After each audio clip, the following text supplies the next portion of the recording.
So it turns out that trying to land a helicopter really isn't my strong suit. I attempted to make a landing here in Central Park, New York, and yeah, as you can see, it really didn't go too well. At any rate, this is the Sikorsky UH-60 BlackHawk.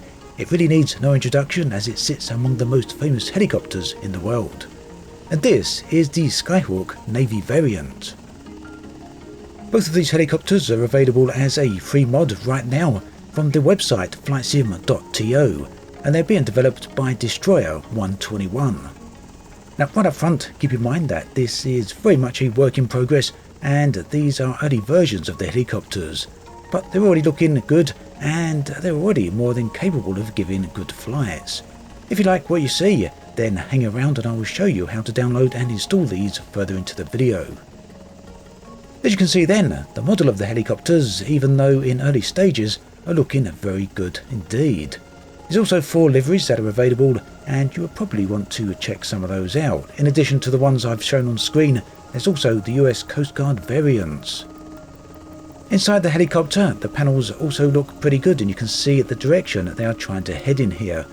So given more time, well, things should start looking very impressive. So when you do try this out, one thing you will want to know is that you need to move these levers up the top. Use the mouse wheel with the mouse over the top of them to move them forward, and after that you should be good to go. So the UH-60 works in the same manner as many other third-party helicopters. Microsoft Flight Simulator of course doesn't natively support helicopters, so third-party developers need to use external tools in order to make them work. The BlackHawk uses a tool called LandFS, and this has a specific dedicated version for these particular helicopters. The tool comes with a profile and some additional functionality, which we'll get to in just a moment. Now, it's probably very clear that I'm not an expert when it comes to flying helicopters, but it's something that I definitely want to learn more about. However, that hasn't prevented me from flying the Skyhawk at all. The LandFS tool comes with a slider that allows you to control your degree of expertise. Set it to 0% and the tool will automate most of the difficult aspects of flying a helicopter. If you want a full simulation, however, then set it to 100%.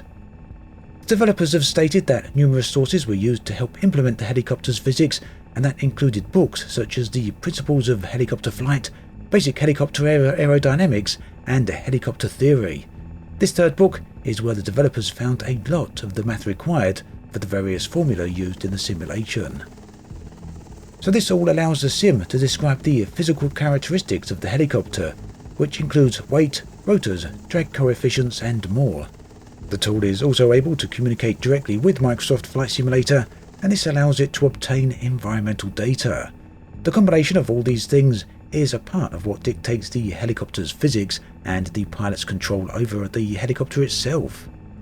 The net result then is, whether you are brand new to helicopters or whether you have a lot of experience with them, there should be something here for you. So far then, I found the Skyhawk an absolute pleasure to use, and I'm really looking forward to seeing where the developers take it in the future. Now, if you feel like using this yourself, want to try it out, then I'll give you some instructions right here. Head on over to the website flightsim.to, in fact I'll put a link down there in the video description. Once you come to the website, head on down to near the bottom of the page where you can click on the download link. You may need to log into the website, you may not, this seems to vary depending on the mod itself. So once you've got the file downloaded, this will be a compressed archive. You'll need to extract it, so extract it using the tools of your choice, and then copy and paste it directly into the community folder of your Microsoft Flight Simulator installation. You can see an example of that on the screen right here. Now as you navigate further into this folder, you'll see another folder called LandFS.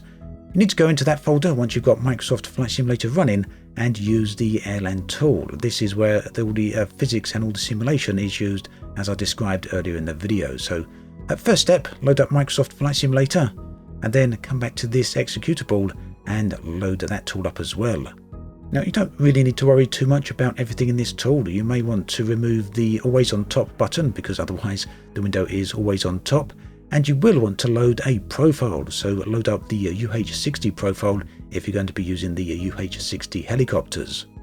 The only other thing that you would really need to pay attention to in this tool is the difficulty slider, and as I said earlier, you can set this according to your experience with helicopters, so down to 0% all the way up to 100%, or indeed anywhere in between. Once you've done that, head on back into Microsoft Flight Simulator. From the aircraft selection, you can choose between the BlackHawk and the Skyhawk variants of the helicopter. Then simply choose a location to start your flight from. After that, you're good to go. Pretty straightforward, right? So let me know in the comments section below whether you're a fan of helicopters, or indeed if you've tried the Skyhawk or BlackHawk out, and if you have, what did you think of them? As always, thanks for watching, and I'll catch you guys and girls next time.